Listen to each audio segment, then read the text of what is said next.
Barang siapa membaca surah Al-Kahfi pada hari Jumat, maka dia diterangi oleh cahaya di antara dua Jumat. Dan ini hadis diriwayatkan oleh An-Nasai, Al-Baihaqi, dan juga Al-Hakim. Dan mereka mengatakan sanadnya sahih. Bismillahirrahmanirrahim. Assalamualaikum warahmatullahi wabarakatuh. Alhamdulillah. Wassalatu wassalamu ala rasulillah. Segala puji dan puja kehadirat Allah subhanahu wa ta'ala. Juga salawat dan taslim kepada Nabi besar Muhammad sallallahu alaihi wa ala alihi wa sahbihi wasallam. Kita akan melanjutkan seperti biasa di hari Jumat.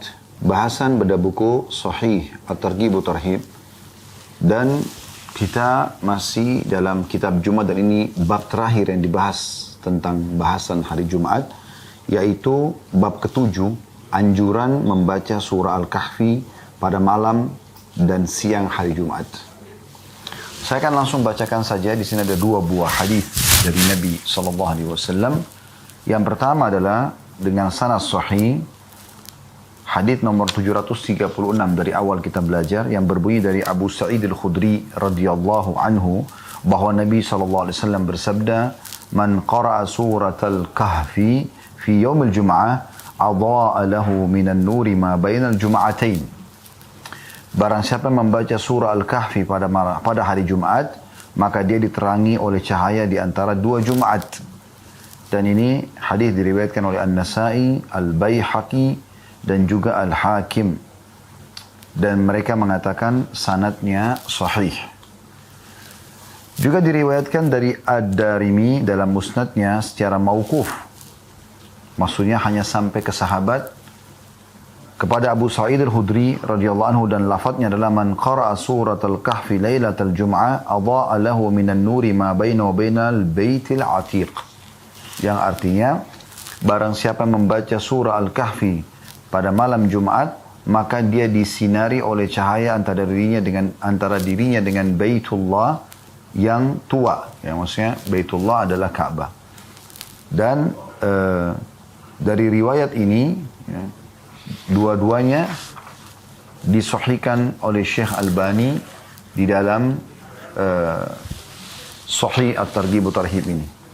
Dan ini hadis, ya, yang disebutkan atau dua buah riwayat ini dalam satu nomor yang akan kita bahas panjang lebar pada kesempatan ini insyaAllah. Dan setelah itu kita akan pindah di pertemuan akan datang di bab ke-8 kitab sedekah. Jadi artinya ini bahasan terakhir yang kita bahas dari kitab Jum'ah. Kita akan masuk teman-teman sekalian, pelajaran yang bisa kita ambil dari hadis ini. Yang pertama adalah anjuran membaca atau keutamaan surah Al-Kahfi dulu.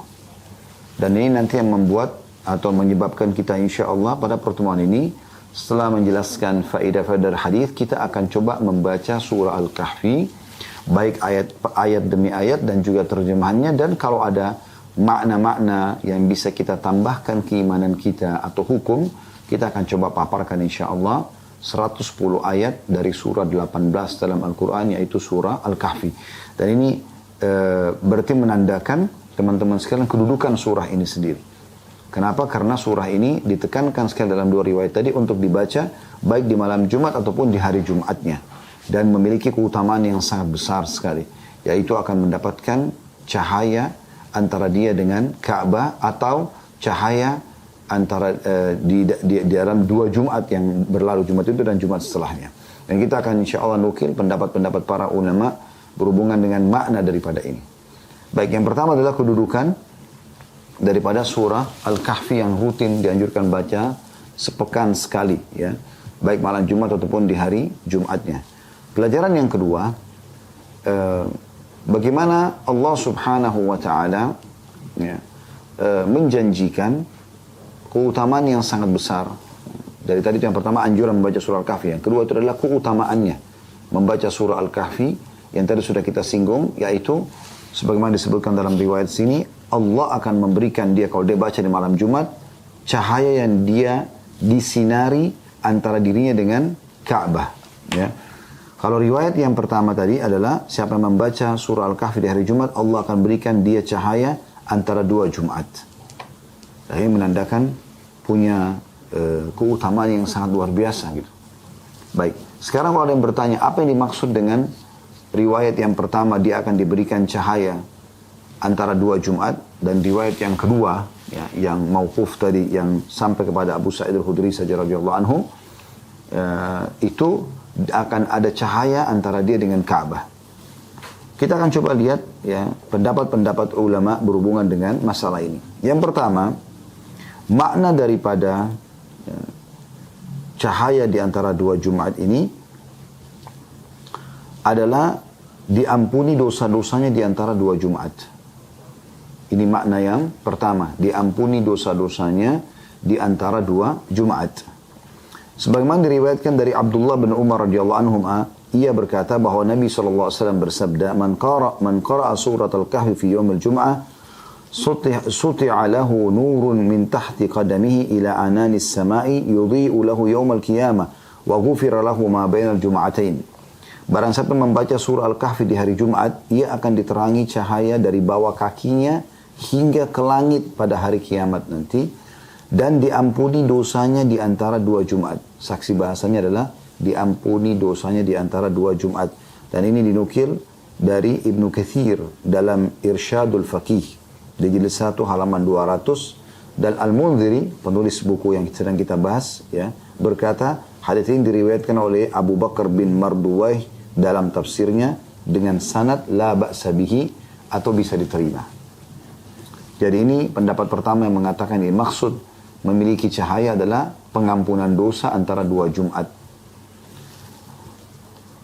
Pendapat yang kedua mengatakan cahaya tersebut berupa hidayah yang menghindarkan dari maksiat di antara dua Jumat. Jadi ada petunjuk dari Allah SWT yang membuat dia tidak akan bermaksiat di dua Jumat itu. Antara Jumat itu sama Jumat setelahnya gitu. An-Nawawi, Imam Nawawi rahimahullah, salah satu ulama muslim yang masyhur, berkata, ma'nahu annaha tamna'u minal ma'asi wa tanha 'anil fahsya'i wal munkari wa tahdi ila as-sawabi kama anna an-nura yustadha'u bihi. Artinya, ia akan tertahan untuk melakukan maksiat. Yang baca surah Al-Kahfi di hari Jumat atau malam Jumat, dia akan tertahan dari maksiat sampai Jumat akan datang gitu. Maknanya ia akan tertahan untuk melakukan maksiat, terhalangi untuk perbuatan fahisyah, perbuatan keji, serta mungkar dan kesalahan-kesalahan, sebagaimana cahaya menerangi. Sebagaimana cahaya yang menerangi. Diambil dari Syarah Sahih Muslim, jadi 3 halaman 455. Ini makna yang kedua. Ya, artinya Allah akan berikan dia hidayah sehingga dia tidak bermaksiat 1 pekan penuh. Yang ketiga, cahaya yang dimaksud adalah, atau cahaya di antara dua Jumat atau cahaya antara seseorang dan Ka'bah adalah cahaya hissi atau cahaya yang betulan gitu. Ya. Yang akan didapatkan nanti di hari kiamat. Bukan sekarang juga, tapi di hari kiamat nanti. An-Nawawi rahimahullah mengatakan, waqila ma'nahu annahu yakunu ajruha nurun li sahibiha yaumal qiyamah. Sebagian ulama mengatakan maknanya adalah ia mendapatkan ganjaran kebaikan berupa cahaya di hari kiamat nanti. Sama tadi dalam syarah atau penjelasan Sahih Muslim jadi 3 halaman 455. Dan beliau mengatakan yakni cahaya yang sangat panjang dan terang yang menerangi seseorang di kegelapan hari kiamat nanti. Hari kiamat nanti kan gelap gitu. Sebagaimana dalam firman Allah Subhanahu wa taala dalam surah Al-Hadid ayat 12. Dikuatkan pendapat ini dengan surah Al-Hadid ayat 12 yang bunyinya, A'udzu billahi minasyaitonir rajim, yauma taral mu'minina wal mu'minati yas'a nuruhum baina aydihim wa bi aymanihim. Pada hari kiamat itu engkau akan melihat orang-orang beriman laki-laki dan perempuan betapa cahaya mereka bersinar di depan dan di samping kanan mereka. Jadi bisa nampak perbedaan antara orang beriman sama orang kafir nanti di hari kiamat. Makna yang keempat ya, daripada dua cahaya tadi adalah pahala membaca Al-Kahfi terus mengalir selama 2 Jumat. Walaupun dia cuma baca sekali malam Jumat saja atau hari Jumatnya, maka sampai Jumat akan datang, terus pahalanya bergulir seakan-akan dia baca setiap saat. Asy-Syaukani rahimahullah mengatakan, Ma'ni idha'atullahi lahu minan nuri ma bainal jum'ataini ay innahu la yazalu alaihi atharuha wa thawabuha fi jami'il usbu'. Makna diterangi cahaya dari 2 Jumat adalah pengaruh serta pahala dari membaca Al-Kahfi terus ada antara 2 Jumat. Dirukin dari kitab Tuhfatul Dzakirin, jadi 1 halaman 401. Ya. Jadi ini makna-makna yang disampaikan oleh para ulama tentang masalah surah Al-Kahfi. Ya. Jadi memang ini pendapat-pendapat yang dititik beratkan oleh para ulama tentang masalah ya, makna daripada apa yang baru kita sebutkan tadi atau makna daripada hadis. Baik, kita coba buka bersama-sama surah Al-Kahfi surah nomor 18 yang terdiri dari 110 ayat. Kita coba baca. Kalau Allah Subhanahu wa taala mudahkan kita selesaikan pada kesempatan ini, alhamdulillah. Kalau belum, maka kita akan lanjutkan di sesi akan datang. Tapi saya merasa perlu kita tadabburi ayat demi ayat. Ada apa sebenarnya? Pesan ilahi apa yang ada pada surah yang mulia ini? Kenapa sampai begitu besar keutamaannya? Anda sudah dengarkan tadi pendapat para ulama. Ya, pengampunan dosa di antara 2 Jumat, mengalir terus pahala pembacaan surahnya, mendapatkan hidayah di antara 2 Jumat, ya. Jadi banyak keutamaan dan ini berarti rutin dianjurkan baca setiap hari mulia. Hari Jumat itu kan hari mulia ya, hari raya kaum muslimin gitu. Malam Jumat juga adalah malam lebarannya, malam hari rayanya sebenarnya. Ya. Maka pasti ada sesuatu dengan surah ini. Kenapa? Ada apa? Ada pesan apa dari Allah Subhanahu wa taala pada surah ini? Kenapa kita dianjurkan untuk membacanya di setiap pekan sekali? Baik, kita coba lihat pesan-pesan ilahi di dalam surah ini. Kita mulai dari ayat yang pertamanya. A'udzu billahi minasyaitonir rajim. Bismillahirrahmanirrahim. Tentu Al-Kahfi artinya gua ya. Karena di situ diceritakan tentang ada anak muda yang beriman kepada Allah SWT menyelamatkan agama mereka ke dalam gua, ya. Baik.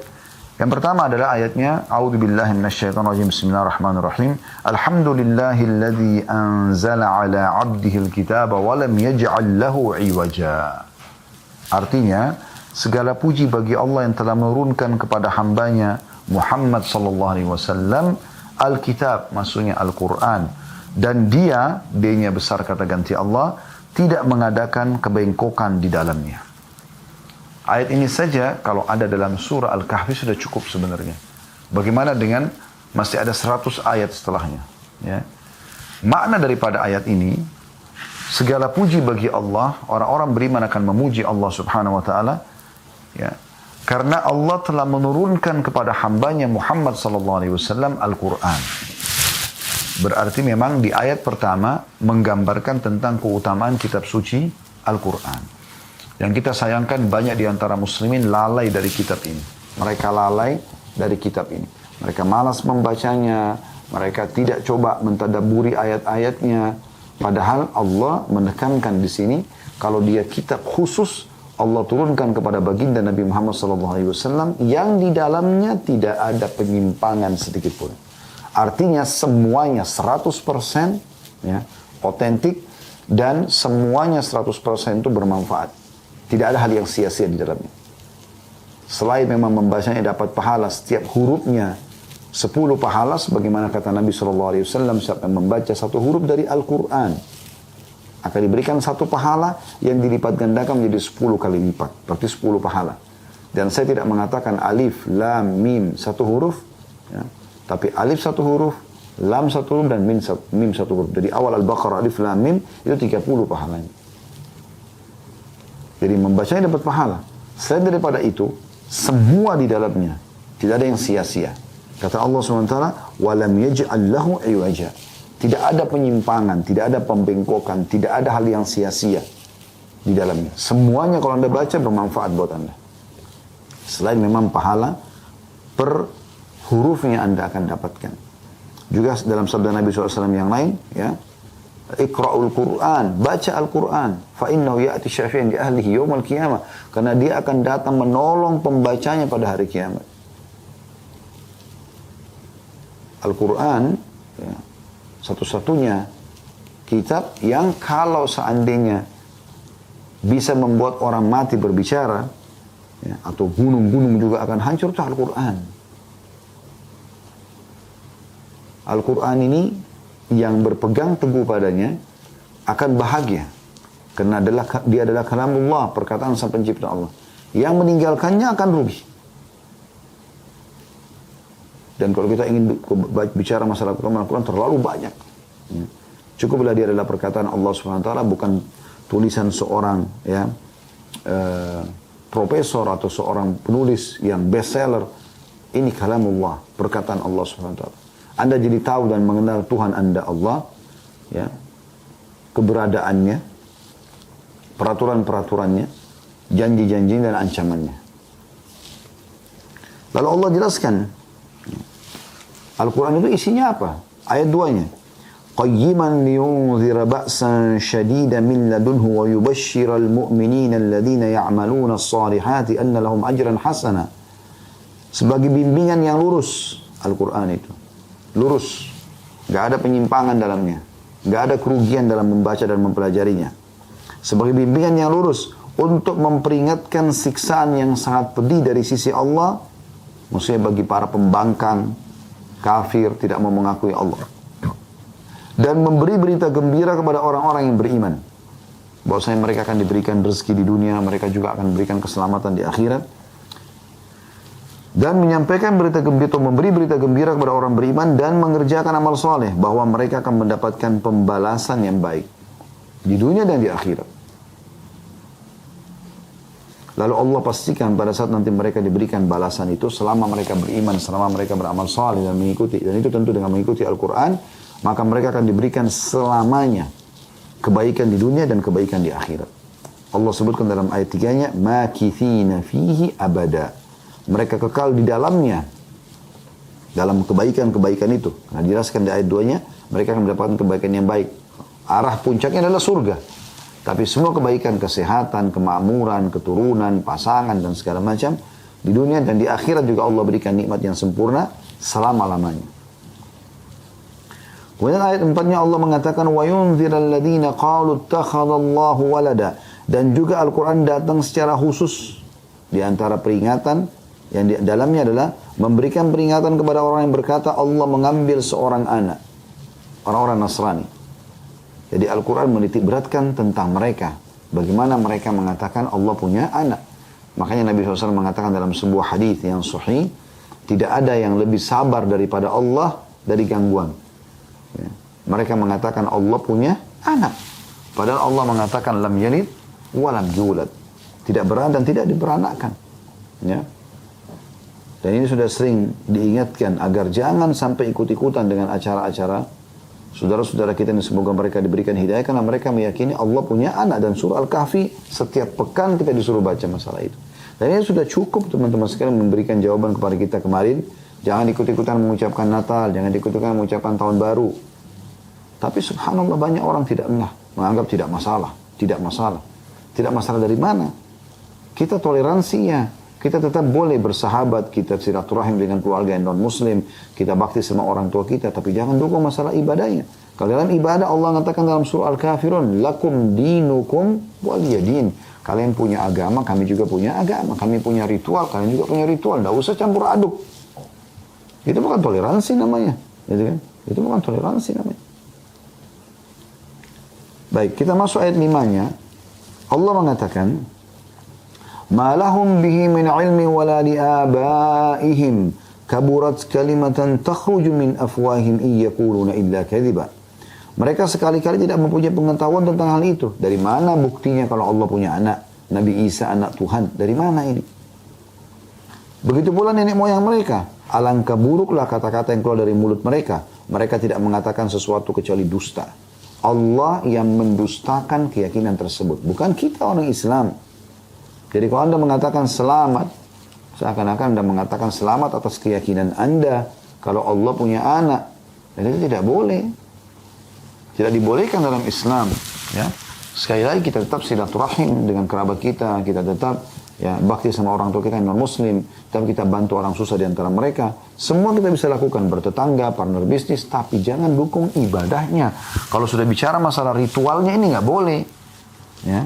Dan harus difahami masalah ini. Tidak boleh selalu dipaksakan dan dikatakan tidak masalah, tidak masalah, tidak masalah. Ini toleransi. Bahkan yang dikatakan tidak mengucapkan berarti dia ya tidak bertoleransi. Ini keliru. Dari mana pemahaman dia?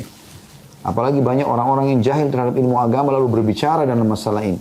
Ya, seakan-akan berbicara ini adalah pembelaan dan dia seperti seorang alim padahal ilmunya sama sekali tidak ada. Allahul musta'an. Ya. Ini kata Allah SWT dari 1400 tahun yang lalu. Pernyataan bahwasanya Allah punya anak, perkataan atau pernyataan dusta. Ayat 6-nya Allah Subhanahu wa taala mengingatkan nabinya Muhammad SAW agar jangan bersedih kalau ada yang menolak dakwah Islam. Sampaikan saja, selebihnya jangan membebani hidupmu gitu kan.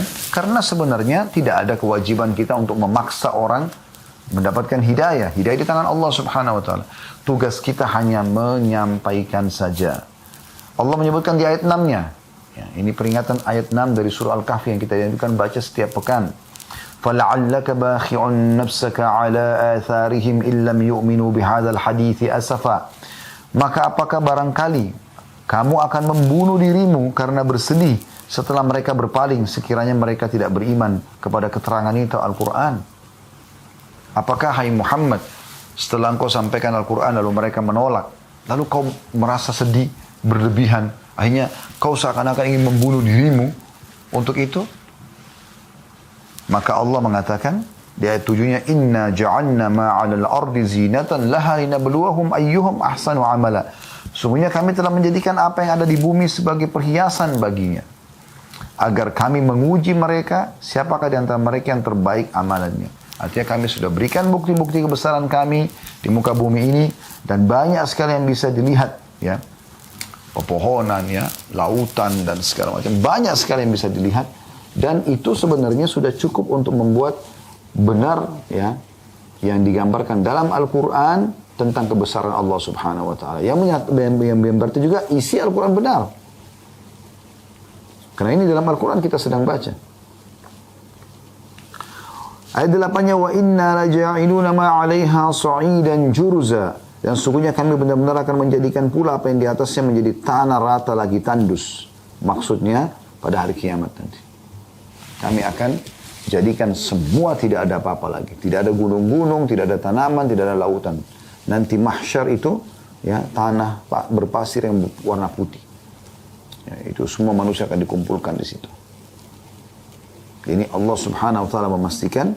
Jadi Al-Quran yang turun ini dari ayat 1 sampai ayat 8 tadi menggambarkan kepada kita kalau dia memberikan berita gembira kepada orang beriman, nanti akan kita lihat di akhir-akhir ayat surah ini juga Allah pastikan orang beriman akan masuk ke dalam surga.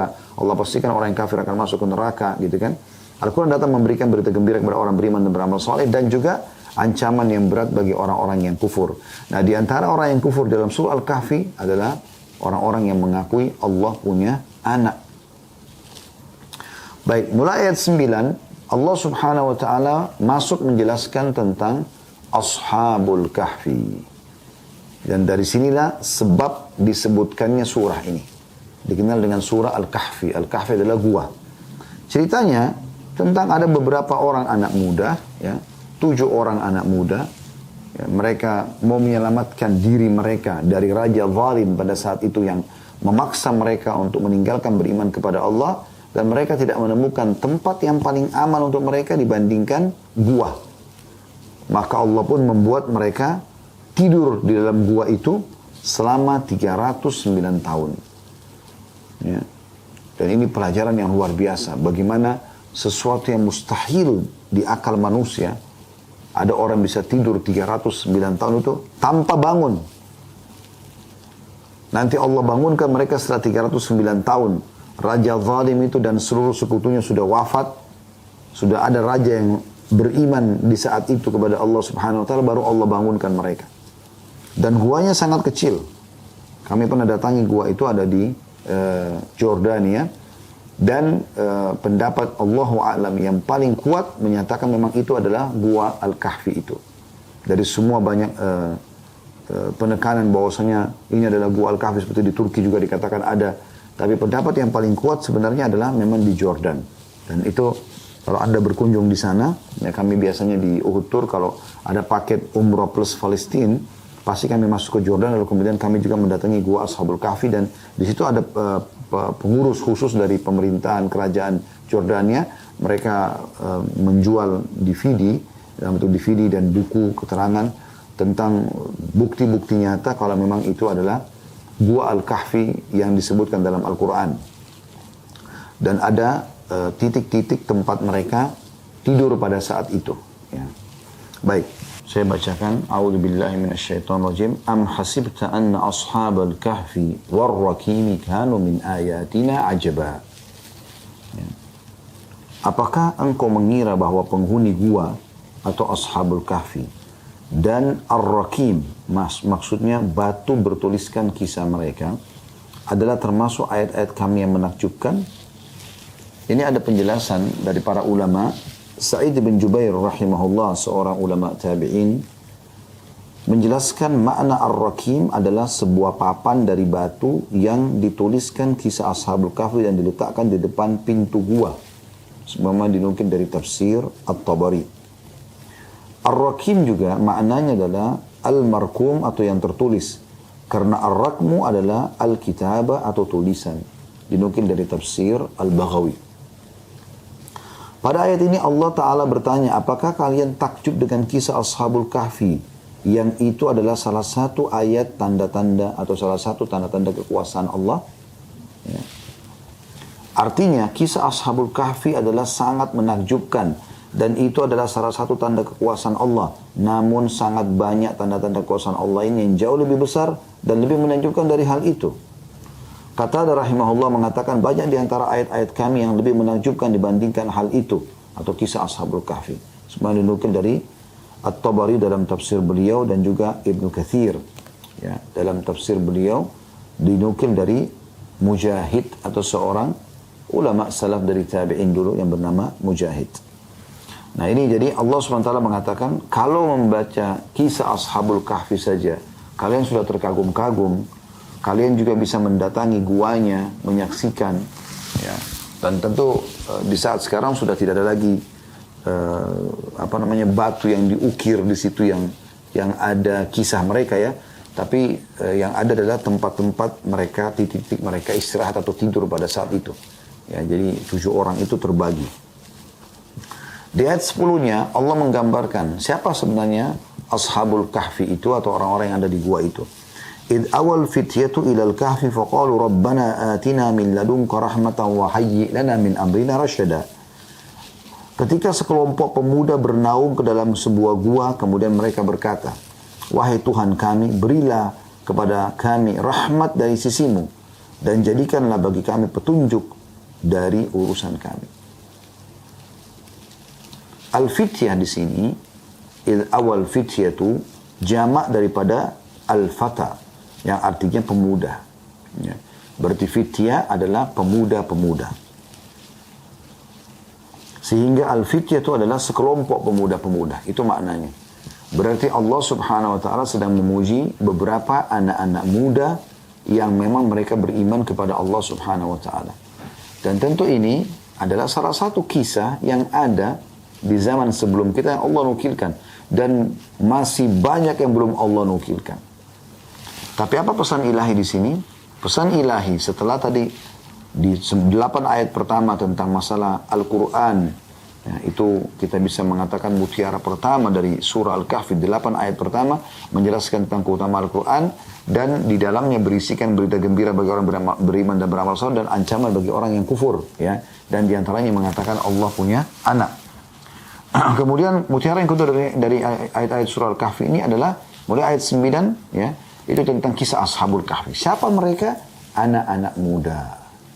Berarti ada pujian Allah Subhanahu wa Ta'ala kepada anak-anak muda yang tumbuh di atas ketaatan Allah. Ini sejalan dengan makna hadis Nabi SAW yang sahih diriwayatkan Imam Bukhari. Ada 7 golongan yang Allah akan naungi pada hari kiamat, tidak ada naungan kecuali naungan Allah. Di antara dari 7 golongan tersebut, ya, selain pemimpin yang adil, maka ada anak muda yang tumbuh di atas ketaatan Allah Subhanahu wa Ta'ala.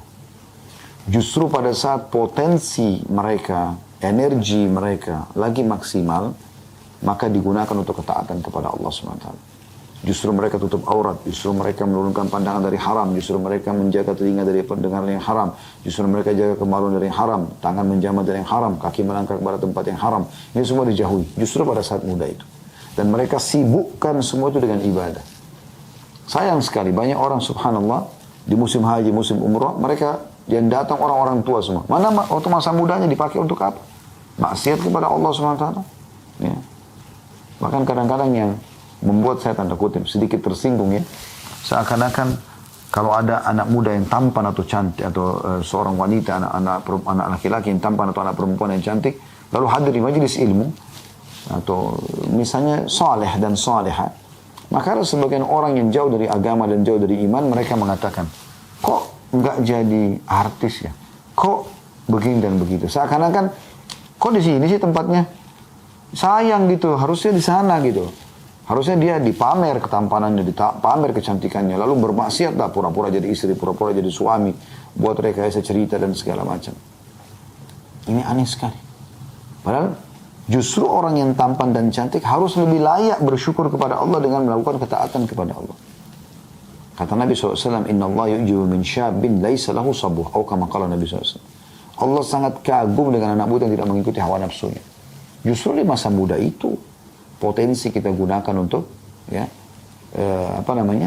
beribadah kepada Allah Subhanahu wa taala. Apakah Anda sudah tahu pemilik Darul Arqam yang Nabi SAW menjadikannya sebagai basis dakwah di Mekah itu seorang anak muda umur 16 tahun? Apakah Anda sudah tahu ya sahabat-sahabat yang mulia termasuk di dalam surga seperti Talha bin Ubaidillah, Zubair bin Awam, Ali bin Abi Thalib, ridwanullah alaihim adalah dari orang di dalam surga ini adalah anak-anak muda yang tumbuh di atas ketaatan Allah Subhanahu wa taala. Ya. Apakah Anda sudah tahu bahwasanya Abdullah bin Abbas, Abdullah bin Umar, Abdullah bin Amr bin As, Abdullah bin Mas'ud, ya, yang dikenal dengan Abadilah, ya. 4 orang yang dimulai dengan Abdullah namanya.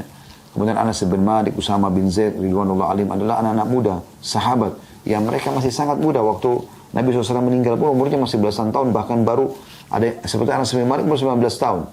Yang lainnya dekat-dekat dengan itu atau mungkin lebih sedikit 2-3 tahun, 20 tahun, 21 tahun, 22 tahun. Waktu Nabi SAW meninggal. Jadi mereka habiskan masa kecilnya sama masa remajanya itu justru dengan meriwayatkan hadis, mempelajari hadis dengan ibadah kepada Allah SWT. Sehingga di umur-umur yang masih 20 tahun, 25 tahun mereka sudah jadi ulamanya muslimin. Kemudian di sini ada penjelasannya.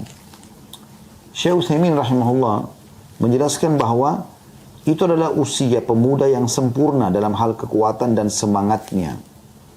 Maksudnya, fitrah ini, istilah fitrah adalah justru puncak-puncaknya anak muda itu lagi banyak yang menyimpang. Dan mereka kebanyakan menggunakan potensi mereka itu justru kepada kemaksiatan. Ya. Al-fitrah adalah jamak yang menunjukkan sedikit. Walaupun dia jamak tapi jumlahnya tidak banyak gitu. Memberi faedah bahwasanya pemuda itu kurang dari 10. Sebagaimana dinukil oleh Sa'di dalam tafsir beliau di tafsir As-Sa'di di ayat ke-13. Dan para pemuda tersebut berlindung ke dalam gua diceritakan dalam ayat ini karena ingin selamat dari fitnah kaumnya, raja dan masyarakat pada saat itu yang mereka kufur kepada Allah. Oleh karena itu mereka anak-anak muda ini berdoa dalam ayat ini diceritakan, ya Allah berikanlah kami rahmat dari sisimu, ya, yang dengannya kami kokoh di atas hak ini. Jadi jangan sampai kami goyah. Karena mereka kalau ketangkap mereka akan disiksa. Kecuali mereka menyatakan kufur kepada Allah. Dan mudah-mudahan kami semua, ya, atau mudahkanlah kepada kami semua hal yang menyampaikan pada petunjuk. Perbaikilah urusan din dan agama kami, atau urusan agama kami. Dan urusan dunia kami. Gitu kan? Jadi di sini kita ambil pelajaran juga teman-teman sekalian. Bukan hanya potensi dan energi yang kita luangkan untuk ibadah. Tapi jangan luput selalu kita merendah di hadapan Allah Subhanahu wa taala, kita berdoa agar apa yang sudah kita kerjakan diterima olehnya. Itu tidak kalah penting. Ya, itu tidak kalah penting. Bahkan itu sesuatu yang sangat penting. Anda pernah dengar nggak kisah Nabi Ibrahim alaihissalam dan Nabi Ismail alaihissalam selepas mereka membangun Ka'bah yang merupakan perintah Allah Subhanahu wa taala. Membangun Ka'bah itu perintah Allah Subhanahu wa taala. Namun mereka setelah mengerjakan dengan ikhlas sampai Allah kekalkan bekas telapak kaki Nabi Ibrahim, dikenal dengan maqam Ibrahim, dan kita dianjurkan sholat sunnah 2 rakaat di belakangnya bagi orang yang tawaf, umrah ataupun haji. Itu mereka setelah membangun, mereka mengatakan, Rabbana taqabbal minna innaka antas samiul alim. Wahai Tuhan kami, terimalah ini dari kami. Sungguhnya kau maha mendengar dan maha mengetahui. Ya. Wa tub alaina innaka antat tawwabur rahim. Dan terimalah taubat kami, sungguh kau maha menerima taubat hamba-hambamu. Itu. Dan maha pengasih. Maksudnya, jangan sampai ada yang kurang di sini yang kami kerjakan. Maka terimalah taubat kami, maafkan kami. Mereka anak muda ini kembali kepada Ashabul Kahfi. Mereka lari pada saat itu demi untuk menyelamatkan keimanan mereka dan ibadah mereka kepada Allah Subhanahu wa taala. Dan mereka sudah tidak tahu harus kemana lagi melarikan diri. Akhirnya mereka mencari, kalau mereka keluar kota, mereka pada saat itu berjalan kaki, ya. Mereka kalau keluar kota akan dikejar oleh pasukan-pasukan raja yang zalim pada saat itu. Maka mereka tidak menemukan cara yang terbaik untuk menyelamatkan diri dan tidak perlu keluar kota dan tiba-tiba bisa menghilang, sulit untuk ditemukan kecuali dalam gua. Karena pada saat itu di wilayah sekitar itu penuh dengan gunung-gunung batu, dan gunung-gunung batu ini sangat banyak. Serta tidak ada di benak manusia pada saat itu, di zaman itu, untuk tinggal dalam gua. Tidak ada sama sekali. Allah Subhanahu wa taala memberikan petunjuk kepada mereka, ya, sebagai rahmat dari Allah, ya, untuk, ya, menyelamatkan mereka. Makanya pada saat mereka terfikir untuk ke gua, mereka tidak sampai letih untuk mencari gua.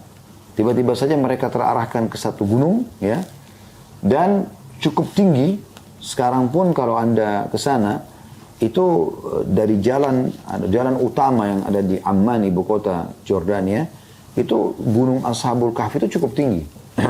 Kita kalau mau datang ke sana itu kita harus mutar jauh, ya, sampai naik ke atas gitu. Walaupun sudah ada jalan di sana, ada masjid segala macam, tapi maksud saya memang di zaman itu tuh sangat jauh dari pemukiman, tapi masih dalam wilayah sekitar situ. Jadi kalau mereka melarikan diri dengan jalan kaki, dengan lari, maka tetap akan ketangkap oleh raja zalim tersebut. Maka mereka lari ke gua, dan itu petunjuk dari Allah SWT. Makanya pada saat mereka masuk, mereka ucapkan doa ini, ya. Dan berikanlah kami petunjuk. Artinya mudah-mudahan apa yang kami lakukan sampai ke sini adalah petunjuk darimu, ya Allah.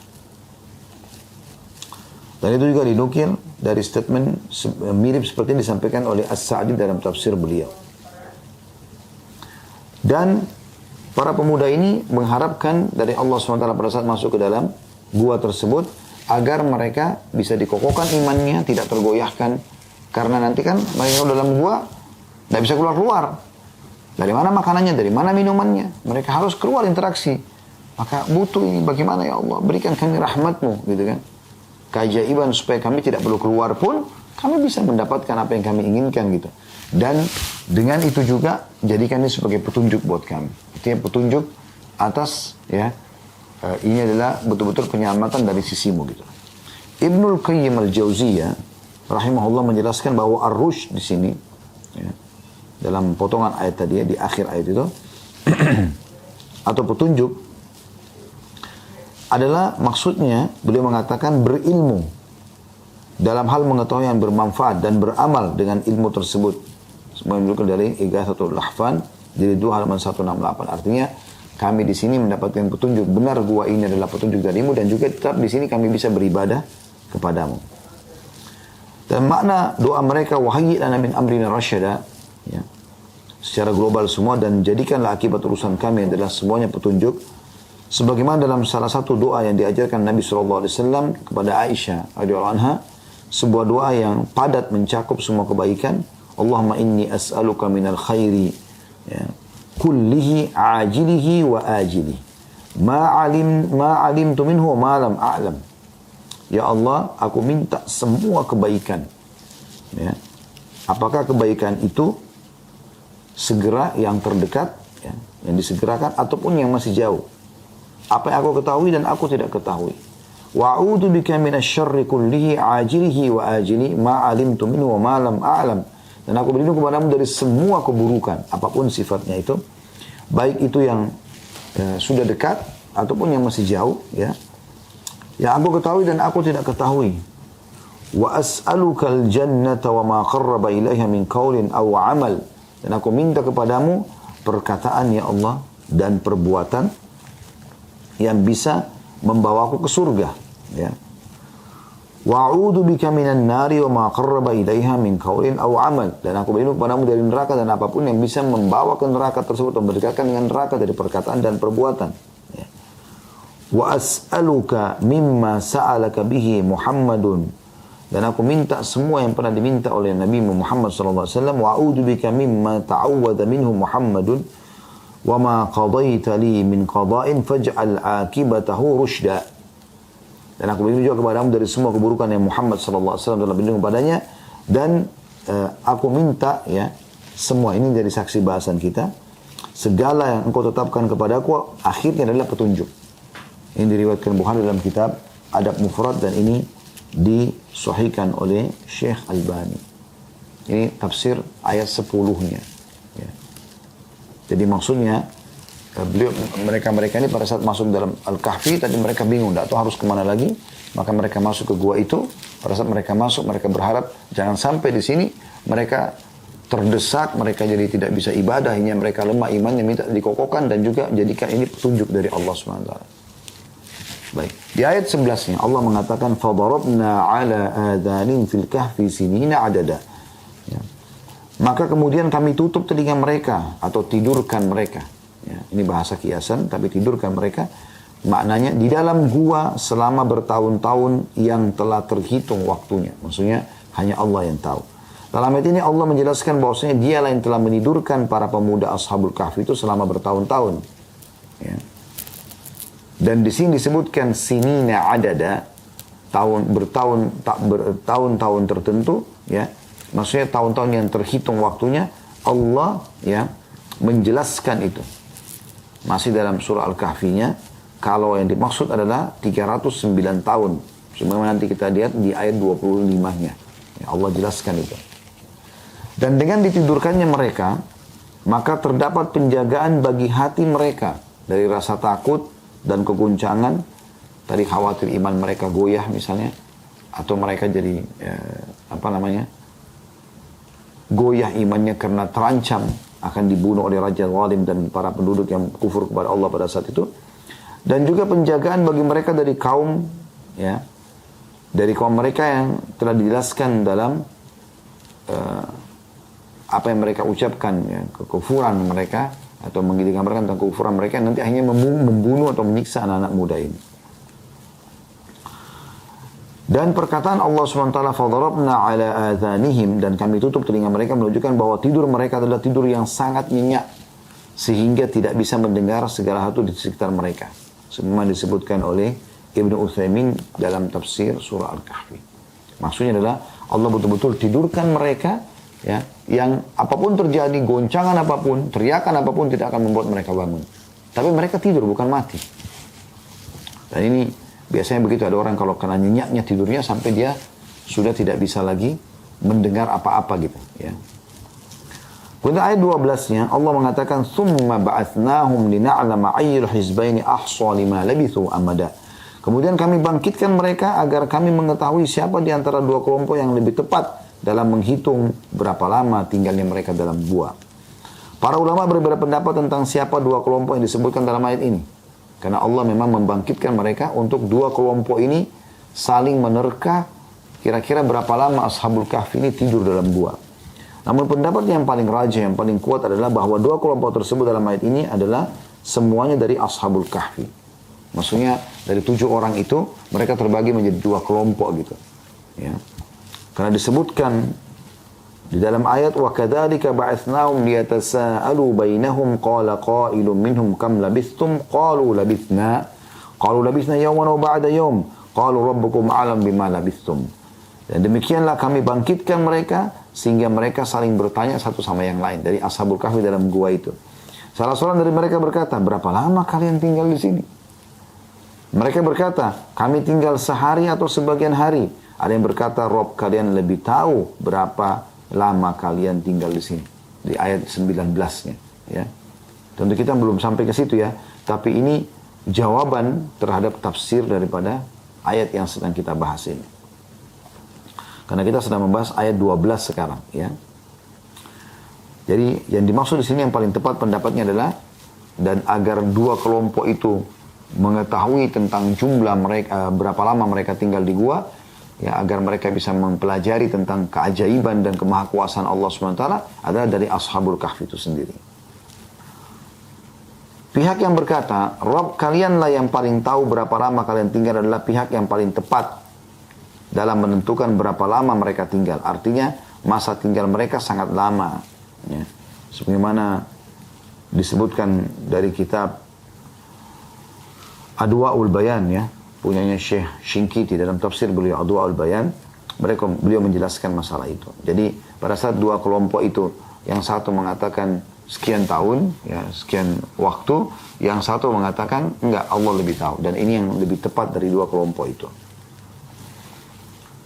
Dan dalam ayat ini mungkin saja timbul sebuah permasalahan, apakah Allah Azza wa Jalla telah mengetahui setelah kejadian, ya, karena ayat itu disebutkan bahwa Allah bangkitkan mereka agar Allah mengetahui, ya. Syekh Utsaimin rahimahullah menjelaskan makna lina'lama atau agar kami mengetahui, bahwa mengetahui dalam ayat ini maknanya adalah pertama, ilmu yang terkait dengan melihat atau menyaksikan. Telah dimaklumi bahwa ilmu tentang sesuatu yang akan terjadi berbeda dengan ilmu terhadap sesuatu yang telah terjadi. Karena ilmu Allah terhadap sesuatu sebelum terjadinya dan adalah ilmu bahwa sesuatu itu akan terjadi. Sedangkan setelah terjadinya itu adalah ilmu bahwa itu terjadi pada saat Allah melihat dan menyaksikan perbuatan hambanya. Artinya di sini bukan makna lina'lam agar kami mengetahui berarti Allah belum tahu, bukan. Tapi maksudnya agar apa yang sudah kami tentukan itu, ya, akan terbukti, akan tersaksikan, mereka akan lakukan apa yang sudah Allah takdirkan. Seperti firman Allah Subhanahu wa taala, "Wala nabluwannakum hatta na'lamal mujahidina minkum was-sabirin." Dalam surah Muhammad ayat 31, dan sungguh kami akan menguji kalian hingga kami mengetahui siapa di antara kalian yang benar-benar berjihad dan bersabar. Di sini bukan maknanya Allah tidak mengetahui. Allah sudah tahu siapa yang paling tulus di antara hamba-hambanya. Tapi Allah mau itu terlihat, terrealisasi, ya, di dalam kehidupan mereka apa yang sudah Allah takdirkan. Kemudian di ayat 13-nya Allah SWT mengatakan, "Nahnu naqussu 'alaika naba'ahum bil haqq innahum fityatun amanu bi rabbihim wa zidnahum huda." Dan kami menceritakan kepadamu hai Muhammad dan umatmu kisah mereka secara hak, benar ini terjadi. Sesungguhnya mereka adalah sekelompok pemuda yang beriman kepada Rabb mereka, kemudian kami tambahkan kepada mereka petunjuk. Dari ayat ini ada 3 pelajaran penting. Yang pertama, Ashabul Kahfi, kisah Ashabul Kahfi ini juga kisah-kisah dalam Al-Quran adalah kisah yang benar. Tidak ada keraguan dalamnya. Benar. Apakah ditemukan guanya atau tidak, jelas ini kisah betul terjadi. Dan Allah memberitahukan kepada kita tentang kisah mereka. Yang kedua, keimanan seseorang bisa bertambah dengan adanya petunjuk dari Allah. Para pemuda Ashabul Kahfi tersebut telah mendapat asal petunjuk dari Allah. Dan Allah tambah lagi petunjuk bagi mereka. Maksudnya supaya mereka konsisten. Kan awal petunjuk itu misalnya kita mau beribadah, kita mau menuntut ilmu. Nah, setelah itu petunjuk yang ditambahkan adalah istiqomahnya seseorang dalam kebaikan tersebut. Makanya kita selalu mengatakan ihdinas siratal mustaqim dalam surah Al-Fatihah. Padahal kita sudah dapat petunjuk, tapi kita mengatakan ihdinas siratal mustaqim supaya kita konsisten dalam mempertahankan petunjuk tersebut. Dan Imam Bukhari mengatakan dalam sahihnya atau kitab sahih beliau, yang dimaksud dengan di sini bertambahnya keimanan. Nah, saya bertambah petunjuk adalah bertambah keimanan supaya lebih kokoh dalam beribadah kepada Allah Subhanahu wa taala. Dan itu Allah memang sebutkan dalam surah At-Taubah ayat 124 tentang iman bertambah. Fa ammal ladzina amanu fazadathum imana. Potongan ayat, ya. Dan orang beriman pasti akan bertambah keimanannya. Dan memang keyakinan Ahlussunnah wal Jamaah, iman itu bertambah dengan ketaatan, berkurang dengan kemaksiatan. Jadi yang dimaksud dengan bertambahnya petunjuk atau kami tambahkan petunjuk sini adalah kami tambahkan keimanan yang kokoh dalam hati mereka sehingga mereka bisa istiqamah. Dan yang ketiga adalah balasan dari perbuatan kebaikan adalah kebaikan setelahnya. Barang siapa yang mengamalkan ilmu yang diketahuinya, Allah akan menambahkan kepadanya ilmu yang sebelumnya tidak ia ketahui. Sebagaimana Ashabul Kahfi ini, ya, ada keimanan dan ia berasal dari keimanan mereka, ya. Maka Allah tambahkan hidayah untuknya atau untuk mereka, gitu. Di ayat 14-nya Allah masih gambarkan keadaan mereka dalam gua. Warabatna ala qulubihim idh qamu faqalu rabbuna rabbus samawati wal ardi lan nad'uwa min dunihi ilaha laqad qulna idzan syatata. Dan kami kuatkan hati mereka saat mereka berdiri dan berkata, Rabb kami adalah Tuhan penguasa langit dan bumi. Kami tidak akan pernah berdoa atau beribadah kepada sesembahan selainnya. Jika sampai kami mengetahui hal itu, ya, sungguh kami telah mengucapkan ucapan yang jauh atau menyimpang dari kebenaran. Dari hadis ini kita bisa ambil pelajaran pertama, Allah yang mengokohkan hati orang-orang beriman saat mereka kokoh menyampaikan al-haq. Jadi kapan Anda mulai mengenal agama Allah, mulai belajar, mulai terapkan, maka Allah akan kokohkan itu selama Anda memang mau. Ya. Jadi mulai dari diri kita dulu. Gitu kan. Jadi Allah berikan pertama sinyalnya, kalau Anda raih itu, azan misalnya, udah saya mau sholat. Nanti Allah kokohkan hati Anda untuk meneruskan sholat itu sampai selesai. Gitu. Anda mulai mau baca Quran, nanti Allah, kalau Anda lakukan, Allah akan kokohkan iman Anda, supaya Anda menyelesaikan atau membaca lebih banyak Al-Quran, begitu terus dengan ibadah-ibadah yang lainnya. Allah SWT mengokohkan hati Ashabul Kahfi sehingga kuat dalam menyampaikan akidah dan keyakinan mereka. Semuanya disebutkan dalam ayat ini. Maksudnya, ini kisah di ayat 14 ini, sebelum mereka masuk ke dalam gua, mereka sempat mengatakan perkataan ini di depan kaumnya. Waktu mereka diajak untuk syirik kepada Allah, mereka tidak mau. Dan ini juga yang membuat Allah Subhanahu Wa Taala kokohkan hatinya ibunya Nabi Musa alaihissalam, ya, pada saat Nabi Musa harus ditaruh dalam kotak dan seterusnya gitu kan. Yang mengokohkan hatinya Nabi Musa sendiri pada saat di depan matanya Laut Merah, kemudian di belakangnya Firaun yang akan membantai seluruh orang-orang beriman pada saat itu. Ini juga yang mengokohkan hati Nabi Isa alaihissalam pada saat beliau harus berdakwah di kaumnya yang ada di antara mereka tetap mengingkari tentang kenabiannya dan seterusnya. Kemudian teman-teman sekalian, selanjutnya di ayat ke-15-nya ya. Haula'i qaumun ittakhadhu min dunihi aliha laula ya'tuna 'alaihim bisultanin bayyin faman adzamu mimman iftara 'ala Allahi kadhiba. Kaum kami ini telah menjadikan selain Allah sebagai Tuhan-Tuhan yang disembah. Maksudnya pada saat itu mereka sembah berhala-berhala. Ya. Karena anak-anak muda yang dipaksa untuk menyembah, mereka tidak mau. Mengapa mereka tidak mengemukakan alasan yang terang tentang kepercayaan mereka? Jadi pas anak muda ini mengatakan, kenapa kalian sembah berhala-berhala untuk apa? Apa manfaatnya? Mereka bisa lakukan apa buat kalian? Gak ada jawaban yang jelas dari kaumnya. Jadi ini mirip dengan kisah Nabi Ibrahim alaihissalam ya.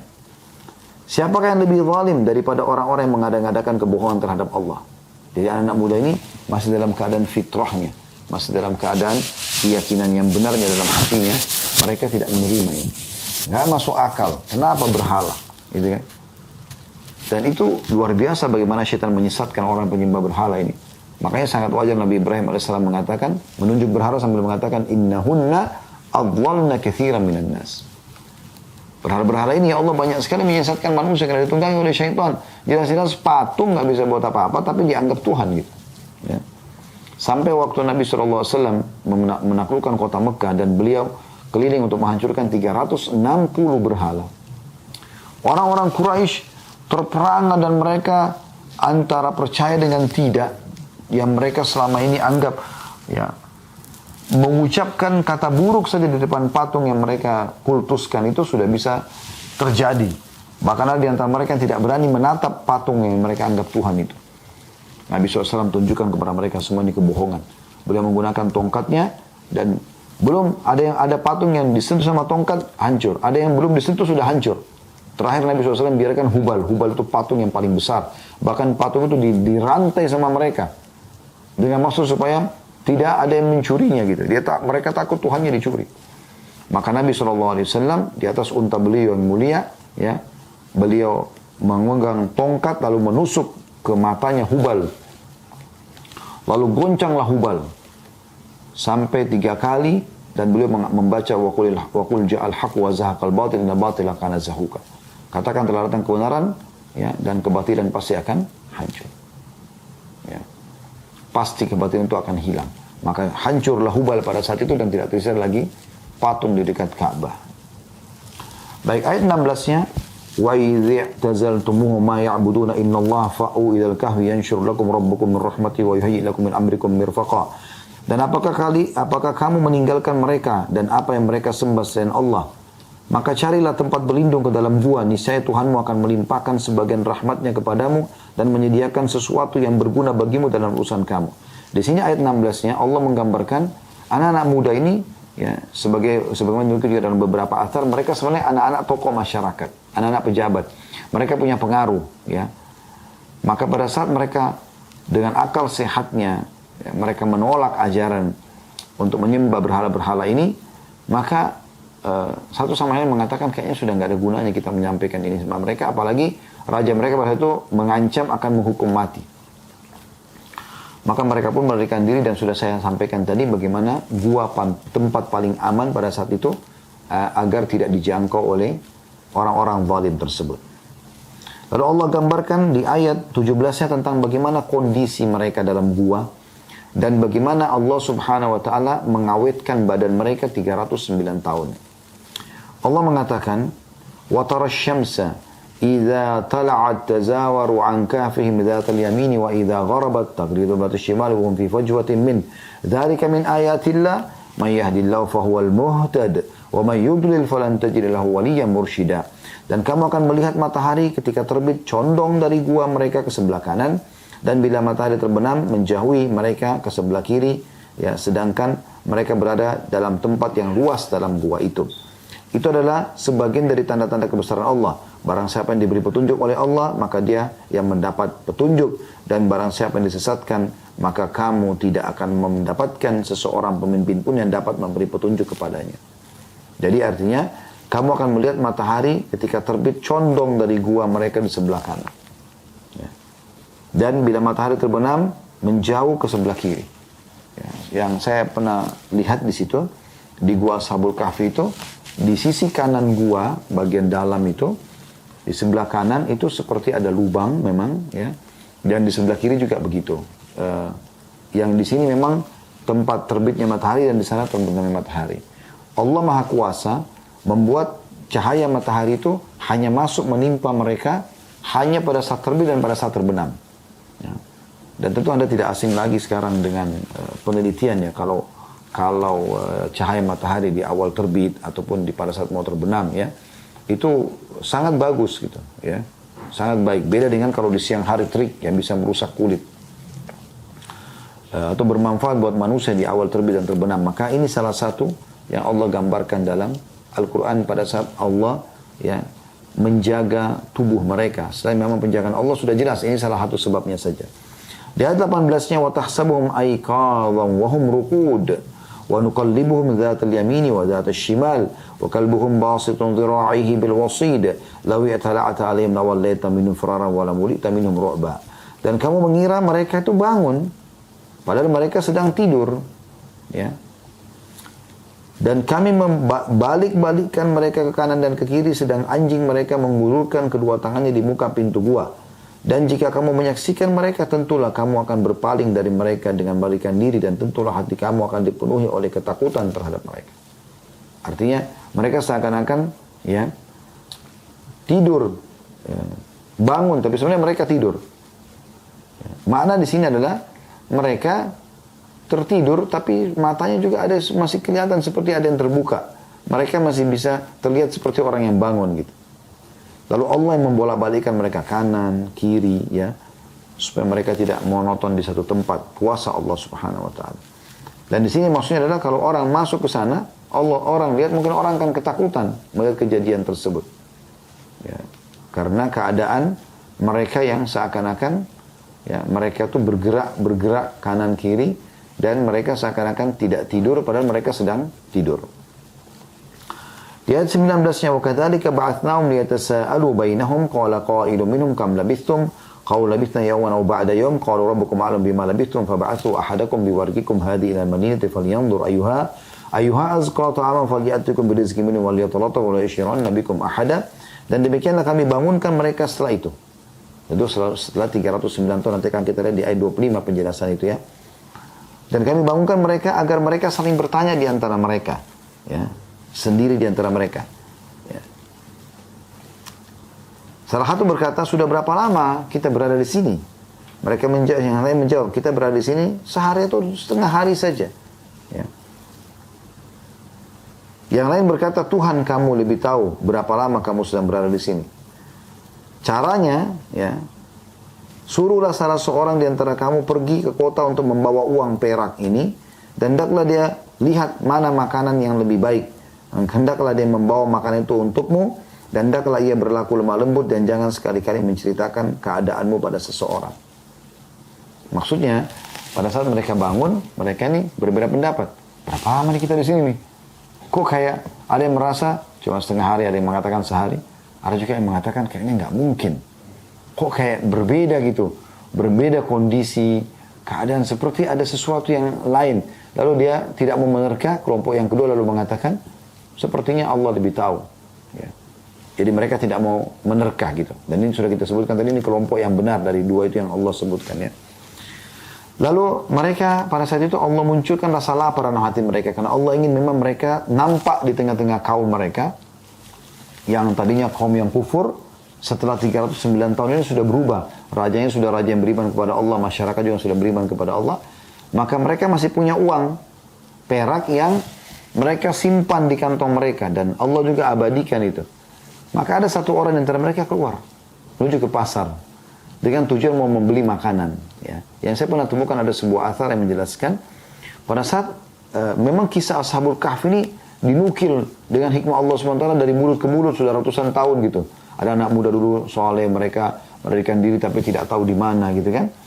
Pada saat dia ke pasar, dia mau beli makanan. Kemudian dia keluarkan uang peraknya. Uang perak ini sudah tidak berlaku di masa itu. Karena uang perak ini uang dulu gitu. Maka si penjual ini mulai penasaran, gitu kan? Nanya-nanya lah, sampai akhirnya kebongkar. Walaupun pesannya di sini di ayat 20-nya perhatikan, ya. Pada saat salah satu di antara mereka bicara, coba ada yang keluar di antara kita beli makanan, tapi jangan sampai nampak, gitu kan? Karena di ayat 20 dikatakan, innahum in yadhharu 'alaikum yarjumukum aw yu'idukum fi millatin wa lan tuflihu idzan abada.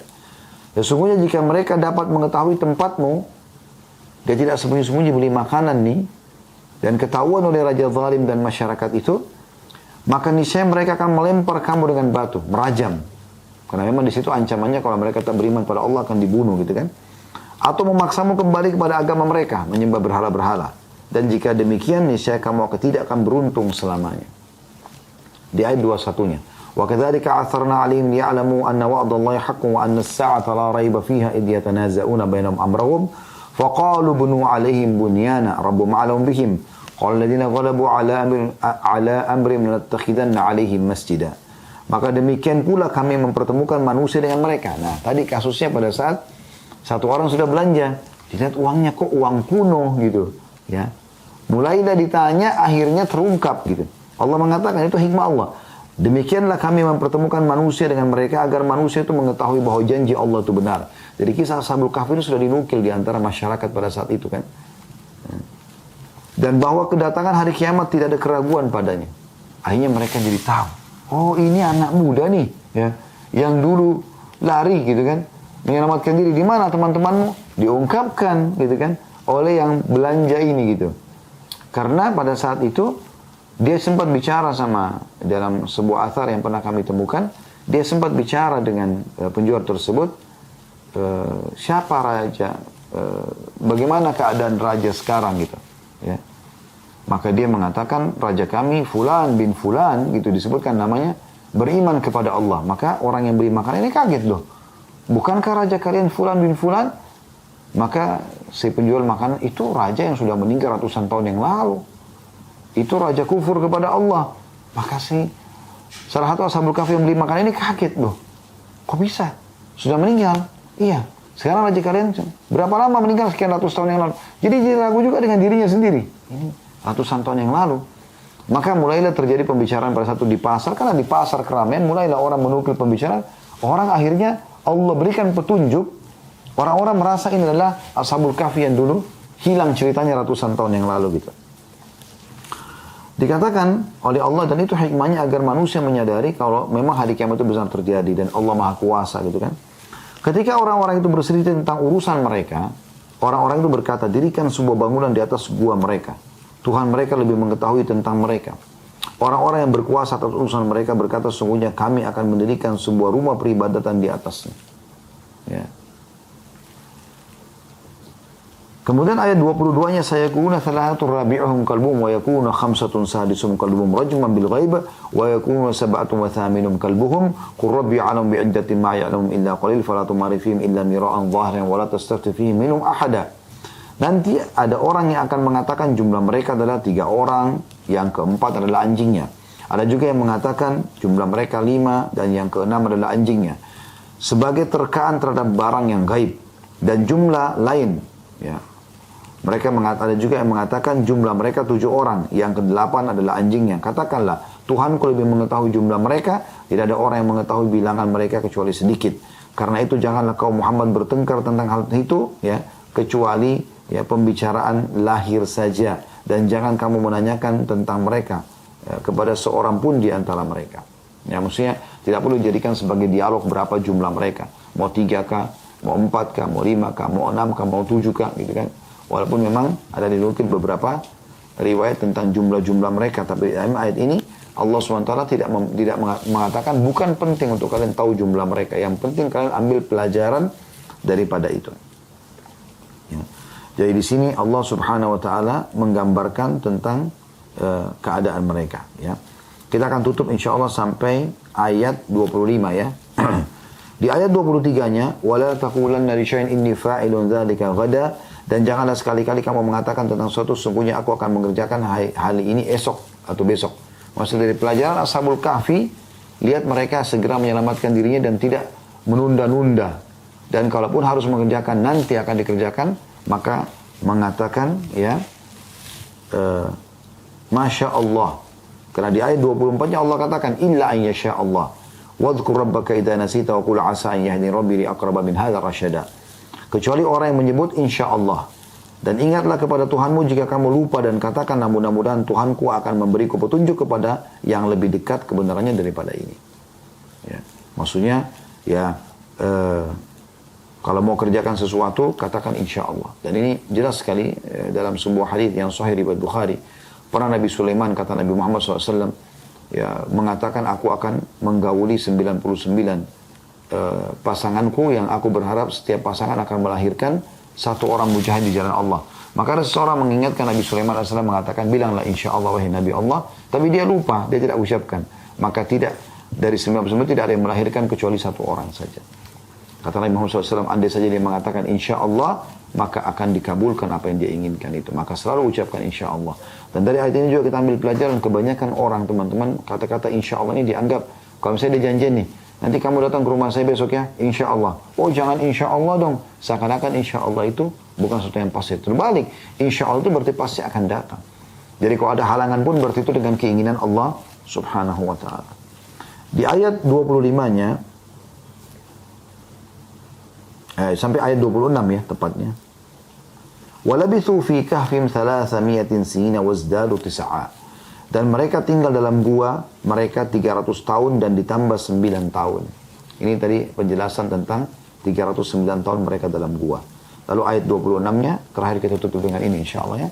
Qulillahu a'lam bima labithu lahu ghaibus samawati wal ardi absir bihi wa asmi' ma lahum min dunihi wali wa la yusyriku fi hukmihi ahada. Katakanlah, hai Muhammad, Allah lebih mengetahui berapa lama mereka tinggal di gua itu. Kepunyaannya lah semua yang tersembunyi di langit dan di bumi. Alangkah terang penglihatannya Allah itu. N-nya kata ganti Allah penglihatannya. Ya. Dan alangkah tajam pendengarannya. N-nya juga kata ganti Allah karena dibesarkan. Tak ada seorang pelindung pun bagi mereka selain daripadanya. Dan dia tidak mengambil seorang pun menjadi sekutunya dalam menetapkan keputusan. Jadi setelah Allah sebutkan tentang mereka 309 tahun itu, ya, Allah ingin memberikan gambaran kepada mereka tidak ada satu orang pun termasuk Ashabul Kahfi sendiri dan masyarakat di situ yang tahu jumlah pastinya. Berapa tahun mereka tinggal di gua. Tapi Allah menyebutkan kepada Nabi Muhammad SAW dan kita sebagai umatnya dalam Al-Quran sebagai mukjizat. Kalau Allah mengatakan Allah lebih tahu mereka tinggal berapa lama. Dan Allah beritakan kepada kalian mereka tinggal selama 309 tahun. Ya.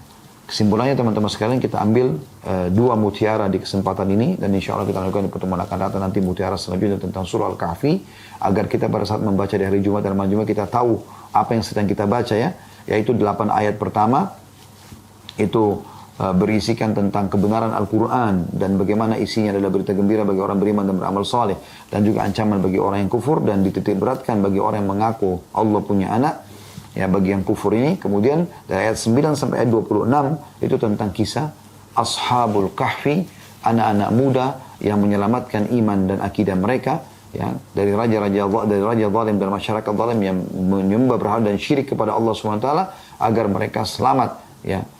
Dan Allah SWT kekalkan mereka selama 309 tahun ya, dan dijadikan sebagai tanda-tanda pelajaran bagi manusia pada saat itu kalau Allah Maha Kuasa dan Allah itu ada, dan juga Allah Subhanahu wa taala menjadikan pelajaran buat kita semua dengan dikekalkannya dalam surah Al-Quran yang dikenal dengan surah Al-Kahfi, dan dari sinilah sebab disebutkannya surah Al-Kahfi. Dan insya Allah kita akan lanjutkan nanti pertemuan akan datang sisa ayat-ayatnya yang kita coba ambil hikmah dan pelajarannya insya Allah.